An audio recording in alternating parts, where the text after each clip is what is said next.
সম্মানিত মুসলিয়ানে কেরাম, বিভিন্ন সময় মানুষ বিভিন্ন রকমের জিনিস নতুন করে আমদানি করে, কেউ আছে পুরান জিনিসকে আবার তুলে ধরে, যে জিনিস আল্লাহ এবং তার রাসূল অনুমোদন করেনি কিয়ামত পর্যন্ত তার দ্বীনের অন্তর্ভুক্ত হতে পারে না।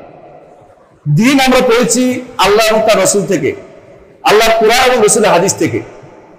এই মাস আসলেই, রবিউল আউয়াল মাস আসলেই কিছু মানুষের নতুন নতুন বেদাতের প্রবণতা তাদের মধ্যে জাগ্রত হয়। তো এভাবে না পারলে ওভাবে করে। কেউ যদি কেউ আগে এক সময় মানুষ হয়তো রবিউল আউয়াল মাসে কিছু একটা করতে, এখন নতুন পদ্ধতি জশ্নে জুলুস করছে। এই জশ্নে জুলুস তো আর কিছু নয়, এটা যেন বের এমন একটা কাজ যেটা মুসলিমদের কোনো কর্ম কোনোদিন ছিল না। জশ্নে জুলুসে বের হওয়ার নিয়ম তো কোনোদিন ছিলই না। রবিউল আউয়াল পালন করাটা এক বড় ধরনের বেদাত। রাসূলুল্লাহ সাল্লাল্লাহু আলাইহি ওয়াসাল্লাম তিনি এই কাজটি করেননি, কোনোদিন বলেন না যে রবিউল আউয়াল পালন করতে হবে। রাসূলুল্লাহ সাল্লাল্লাহু আলাইহি ওয়াসাল্লাম তিনি যেমন করেননি, তার সাহাবীরাও কোনোদিন এই রবিউল আউয়াল পালন করেননি। এমনকি ইমামরা আবু হানিফা, মালিক, শাফি, আহমদ তারাও কোনোদিন রবিউল আউয়াল পালন করেছে কেউ দেখাতে পারবে না। বুখারী, মুসলিম, আবু দাউদ, তিরমিজি, নাসাই, ইবনে মাজাহ যে সমস্ত ইমাম প্রসিদ্ধ, তারাও তাদের কিতাবে রবিউল আউয়াল সম্পর্কে একটা কুশব্দটি করেন নাই। এর অর্থ হচ্ছে এটার কোনো অস্তিত্বই নেই, এটা কোনোদিন কেউ ইবাদত মনে করে নাই। দুর্ভাগ্যবশত যখন শিয়ারা, ফাতিমি শিয়ারা, তথাকথিত ফাতিমি শিয়ারা, বাতিনি শিয়া তারা যখন মিশরের ক্ষমতায় আসে, তখন তারা 6 রকমের এরকম মিলাদ আবিষ্কার করে। এর মধ্যে মিলাদের মধ্যে 5 রকম মিলাদ আবিষ্কার করে। তাই 5 নম্বর মধ্যে 1 নম্বর মিলাদ হচ্ছে রাসূলুল্লাহ, তারপরে মিলাদ হাসানের, হোসাইনের, ফাতেমা, এরপরে তাদের হাকিমে আমরুল্লাহ, এরকম মিলাদের উৎসব তারা চালু করে দেয়। এরা সালাত থেকে দূরে, কিন্তু উৎসবে তারা খুব প্রিয়, উৎসব পালন করতে খুব পছন্দ করে। আমাদের আশেপাশে বিভিন্ন ধর্মে দেখবেন যে তারা উৎসব প্রিয়। কিছু মানুষ আছে এখন থেকে রাস্তার পাশে বিরাট ছবি আঁকিয়ে দিয়েছে। কিছু মানুষ আছে এই সুযোগে মুসলিম হিন্দু এক করে ফেলতে চায়। কেউ বলতে চায় যে সমস্ত মানুষ মুসলিম হিন্দু যাই হোক, তারা সবাই এখন উদযাপন করতে থাকবে। এই জাতীয় ইসলামের কোনো বাণী হতে পারে না, এটি কুফরি কথা।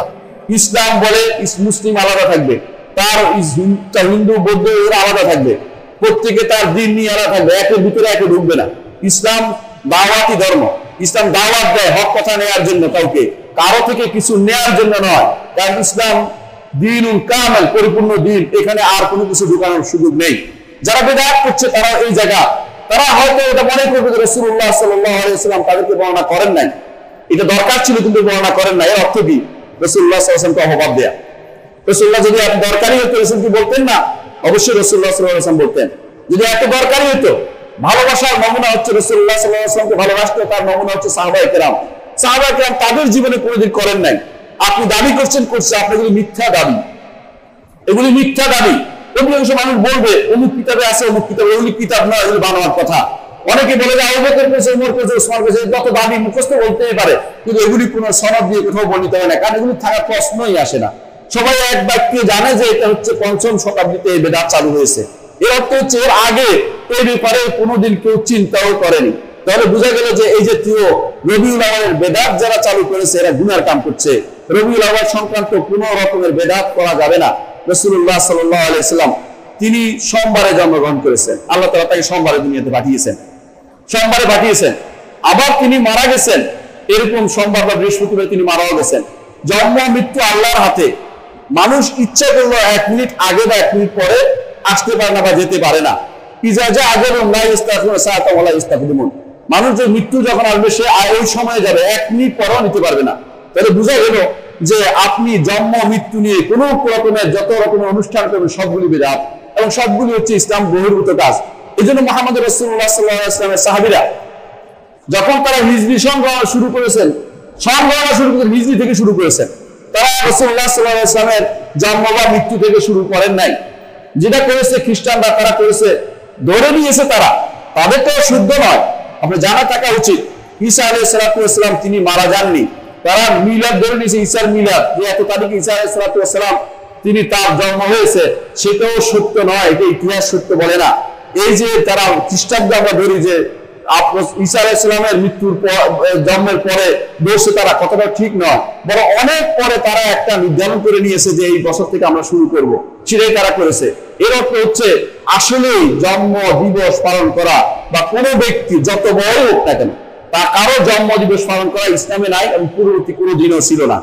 কোনো ইসলামে পূর্ববর্তী দিন নবীদের দিন সবটাই ইসলাম ছিল, কিন্তু এমনকি বিকৃত দিনগুলোতেও সেগুলি ছিল না।